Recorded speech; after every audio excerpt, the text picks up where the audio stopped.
সূচকের নিয়মাবলী এই চ্যাপ্টারটা 2015 সালে প্রথম ক্লাস 9-এর সাথে যুক্ত হয়। আগে এই চ্যাপ্টারটা ক্লাস 11-এ ছিল, এখনও আছে। আজ আমি সূচকের সূত্রাবলীগুলি আলোচনা করব।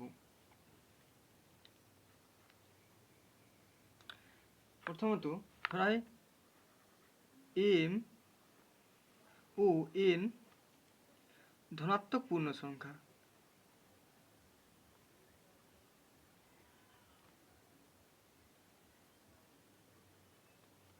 ধনাত্মক পূর্ণ সংখ্যা।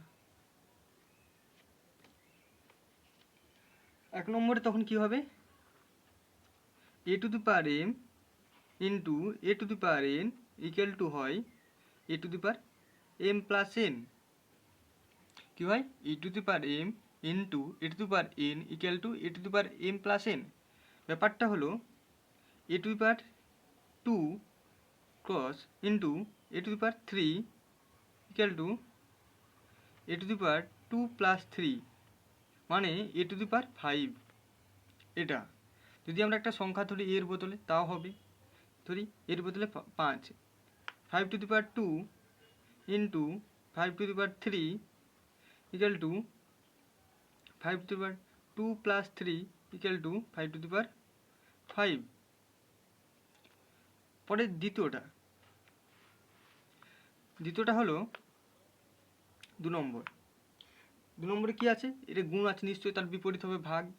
ভাগে আছে এ টু দি পাওয়ার এন ভাজিত a to the power n equal to কি হয়?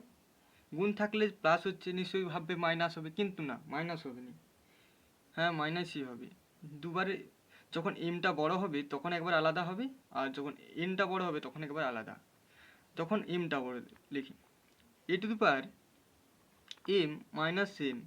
এক্ষেত্রে এম গ্রেটার দেন এন, মানে ব্যাপারটা হলো যে এই সূত্রটা আমি বুঝিয়ে দিচ্ছি। ব্যাপারটা হলো যে ধরি এ টু দি পাওয়ার 2 বা 3, এ টু দি পাওয়ার 3 ভাজিত divide by a to the power 2 equal to কী হবে? A to the power 3 minus 2। তখন এটা হবে। যখন ধরি আবার বিপরীতটা ধরি এ টু দি পাওয়ার এম ভাজিত a to the power n equal to কী হবে? 1 by a to the power m n minus m. এক্ষেত্রে কী হয়? এন গ্রেটার দেন এম, মানে এক্ষেত্রে এমটা বড়, এক্ষেত্রে এনটা বড়। যেমন এ টু দি পাওয়ার 2 ভাজিত এ টু দি পাওয়ার 3, তখন কি হবে? 1 by a to the power 3 minus 2 সমান কি হয়? 1 বাই এ টু দি পাওয়ার এ, আর এক্ষেত্রে হবে এ।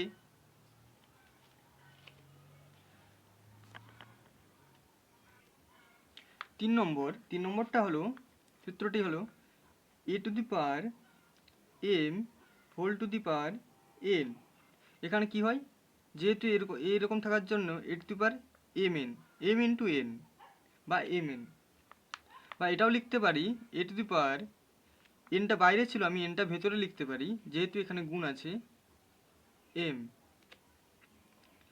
এক্ষেত্রে একটা উদাহরণ দেওয়া হচ্ছে a to the power 3 whole to the power 2 equal to a to the power 3 into 2 সমান এ টু দি পাওয়ার 6। আবার a to the power 2 whole to the power 3, এক্ষেত্রে এটা সমান। 4 নম্বর সূত্রটা কি আছে? এখানে আছে a b whole to the power n equal to a to the power n equal to b to the power. এখানে কি হলো? A b whole to the power n ছিল, এর মাথায় এন হলো, বি এর মাথায় এন হলো। যেমন a b whole to the power 3 সমান a to the power 3 into b to the power 3। কোনো সমস্যা আছে কি? এরপরে 5 নম্বরটা যাই। 5 নম্বর কি আছে, a b whole to the power n, মানে এখানে গুণ ছিল, এখানে ভাগ আছে, তখন কি হবে, নিশ্চয়ই এ কীরকমভাবে ভাগের হয়ে যাবে, a to the power n by b to the power n. যেমন a b whole to the power 2 equal to a to the power 2 by b to the power 2, কোনো সমস্যা নেই, একই রকম। আবার এগুলো তো সাধারণ নিয়ম, এ টু দি পাওয়ার 0 এটা আমরা আগেই পড়েছি, এ টু দি পাওয়ার 0 সমান 1, আর a to the power minus n, যেহেতু মাইনাস থাকলে নিচে ভাগ হবে 1 by a to the power n. এটা বুঝিয়ে দিচ্ছি, আর এটাও বলে দিচ্ছি, এ টু দি পাওয়ার 0 অর্থাৎ 3 two the power 2 two the পাওয়ার 0, তখন কী হবে, এটা সমান 0, 1, আর 3 টু দি পাওয়ার 4 0, সরি এটা 0 হবে, এটা 0 সমান হলে এটাও 1। আর এক্ষেত্রে পাওয়ার এন, ধরো দেখ 2 টু দি পাওয়ার মাইনাস 3 সমান কী হবে, 1 বাই টু দি পাওয়ার 3। আর যেহেতু একবারে শেষ নম্বর, এটা ক্লাস 9-এ নেই, তাও বলে দিচ্ছি, 8 নম্বর সূত্রটা হলো a to the power p by q সমান রুট কিউটা নিচে ছিল তাই বাইরে গেল, আর এ টু দি পাওয়ার পিটা ভেতরে এলো।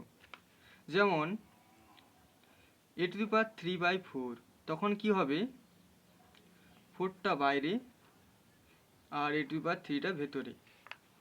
4 আর ছোটো করা যেত, ঠিক আছে, এতটুকু পর্যন্ত থাকবে, পরের দিন অঙ্কগুলো হবে, পরের ভিডিওটা দেখে নেবে আমার।